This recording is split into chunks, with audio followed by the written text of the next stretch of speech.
Sir నమస్కారం sir. నమస్తే. Sir ఇవాళ నందమూరి హరికృష్ణ గారి జయంతి సార్. ఒక 3 days బ్యాక్ ఆగస్ట్ 29 ఆయన వర్ధంతి కూడా జరిగింది సార్.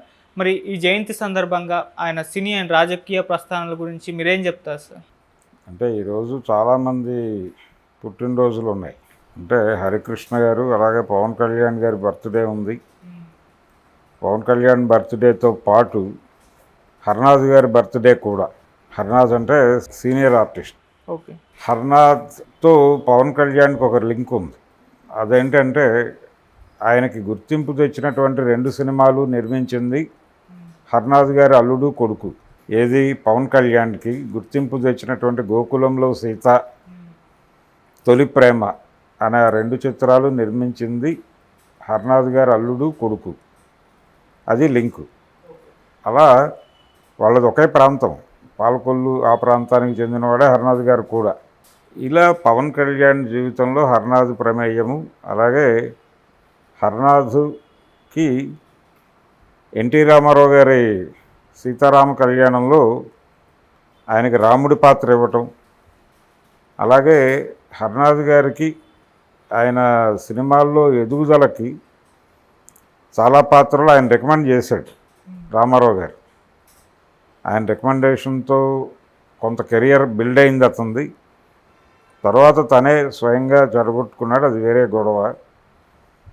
అయితే హర్నాథ్ వియ్యంకుడు ఒక సినిమా తీసినప్పుడు దానికి రామారావు గారితోనే కోరి క్లాప్ అది కొట్టించుకున్నారు వాళ్ళు. అలా నందమూరి ఫ్యామిలీతో కూడా లింకులు ఉండేవి హర్నాథ్కి. అలాగే ఇప్పుడు పవన్ కళ్యాణ్ తెలుగుదేశం పార్టీతో సన్నిహితంగా మెలుగుతున్నాడు. అలా బీరకాయ పీచు లింకులు చాలా ఉన్నాయి వీళ్ళ ముగ్గురి మధ్య. హరికృష్ణ గారి ఎపిసోడ్కి వస్తే, హరికృష్ణ గారు ఆయన రామారావు గారికి 3వ సంతానం. ఆయన వారి తండ్రి గారి దగ్గర, అంటే రామారావు గారి తండ్రి గారి దగ్గర పెరిగాడు నిమ్మకూరులో. పెరగటంతో ఆయన కొంచెం వీళ్ళకి చిన్నప్పటి నుంచి లింకులో ఉండేవాడు కాదు. అడపాదడప మెడ్రాస్ వచ్చేవాడు. రామారావు గారి తండ్రి గారు లక్ష్మీ చౌదరి గారు మనవాడిని హీరోని చేయాలి అనుకునేవాడు. ఆయన అనుకుని ఒక ప్రయత్నం చేశాడు. అతన్ని హీరోగా పెట్టి సినిమా తీయమని ఎన్టీ రామారావు మీద ప్రెజర్ తీసుకొచ్చేవాడు ఆయన. రామారావు గారు నవ్వి ఊరుకునేవాడు ఈ ప్రతిపాదన వచ్చినప్పుడల్లా. ఒక దశలో ఆయనకు ఎటువంటి అభిప్రాయం కలిగిందంటే, తన మనవడు హీరో అయితే తనకు పోటీ వస్తాడని కొడుకు భావిస్తున్నాడు, భయపడుతున్నాడు. రామారావు గారు హరికృష్ణ హీరో అయిపోతే తన అవకాశాలు పోతాయని భయపడుతున్నాడు అని రామారావు గారి తండ్రి గారు అనుకునే పరిస్థితి. ఇది డివి నరసరాజు గారి దగ్గర ప్రస్తావన వచ్చింది.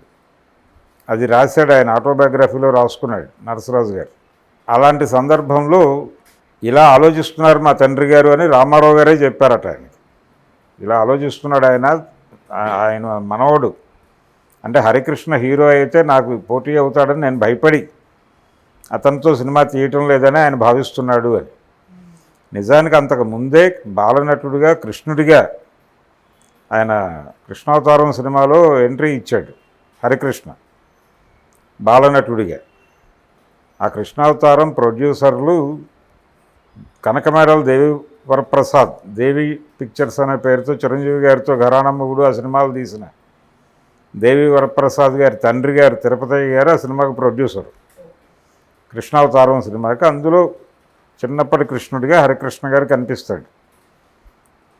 ఆ తర్వాత తల్లా పెళ్ళామా సినిమాలో కొంచెం పెరిగిన హరికృష్ణ కనిపిస్తాడు.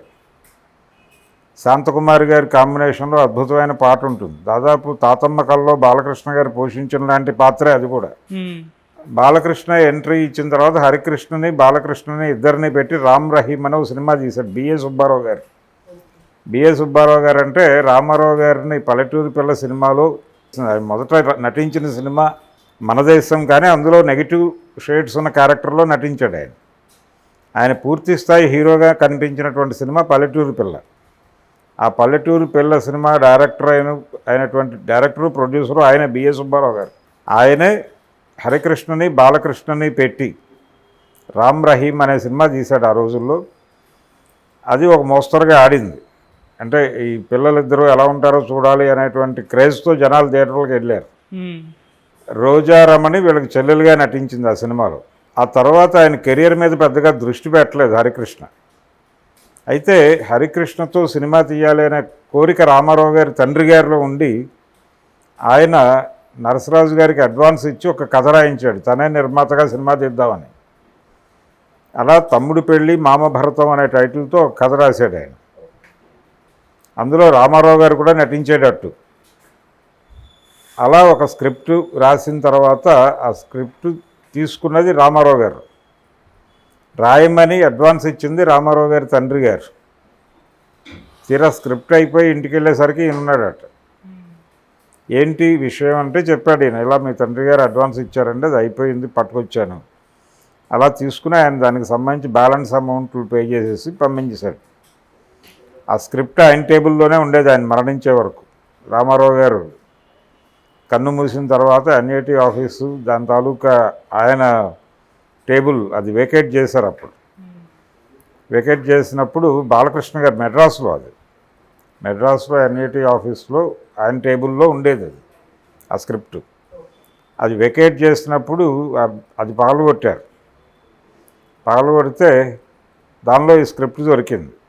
అది దాని మీద డివి నరసరాజు అని రాసి ఉండటంతో బాలకృష్ణ గారు పట్టుకొచ్చి నరసరాజు గారి ఇంటికి వెళ్ళి మీ స్క్రిప్ట్ నాన్నగారి టేబుల్లో దొరికిందండి అని ఇవ్వబోతే, లేదు బాబు దీని తాలూకా డబ్బులు నాకు ఇచ్చేశారు, అది మీదే, మీ కుటుంబ ఆస్తి, మీరు తీసుకుంటే తీసుకోండి సినిమా, లేదంటే మానేయండి అని చెప్పాడు ఆయన. అలా ఒక ప్రయత్నం జరిగింది. అయితే రామారావు గారి దానవేరు సూరకర్ణలో అర్జునుడిగా కనిపిస్తాడు హరికృష్ణ. ఆ అర్జునుడి పాత్ర యాక్చువల్గా మాధవ రంగారావుతో చేయిద్దాం అనుకున్నాడు ఆయన మొదట. తర్వాత ఎందుకో మనసు మార్చుకుని హరికృష్ణతో చేయించాడు. ఆ తర్వాత రామారావు గారి సినిమాలకు ప్రొడక్షన్ కంట్రోలర్గా వ్యవహరించేవాడు హరికృష్ణ. ఆయన క్యారెక్టర్లు చేయడంతో పాటు డైరెక్షన్ కూడా ఆయనే చూసుకునేవాడు కాబట్టి ఆయన బాధ్యతల్లో కొన్ని పంచుకుని ఈ చిన్న ప్రొడక్షన్ వ్యవహారాలన్నీ తను చూసుకునేవాడు. అలా ప్రొడక్షన్ కంట్రోలర్ అనే పేరుతో ఆయన పేరు పడేది టైటిల్స్లో, హరికృష్ణ పేరు. అలా సినిమా పరిశ్రమతో సంబంధాల్లో ఉండేవాడు, కానీ ఆయనేమి సీరియస్ మనిషి కాదు. తన తండ్రి గారు తీసేటువంటి సినిమాల తాలూకా వ్యవహారాలు చూసుకునేవాడు. ఈ ప్రాసెస్లో రామారావు గారు పాలిటిక్స్లోకి ఎంటర్ అవ్వటం, ఆయన పాలిటిక్స్లోకి ఎంటర్ అవ్వడానికి ముందు హరికృష్ణ పూర్తి బాధ్యత తీసుకుని తీసిన సినిమా డ్రైవర్ రాముడు, రాఘవేంద్రరావు డైరెక్షన్లో.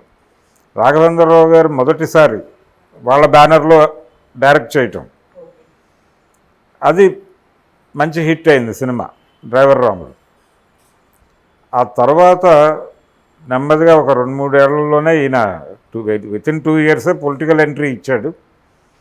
ఇచ్చినప్పుడు ఒక సమస్య మొదలైంది ఆయనకి, జనంలోకి ఎలా వెళ్ళాలి అని. ఒక టూర్ డిజైన్ చేశారు. అంటే రైల్వే స్టేషన్కి దగ్గరలో ఉండేటువంటి ఊళ్ళన్నీ సార్ట్అవుట్ చేసి, ఇలా ట్రైన్లో ఒక టూరు, బస్సులో ఒక టూరు, ఇలా చేద్దామని ఏదో అనుకున్నారు వాళ్ళు.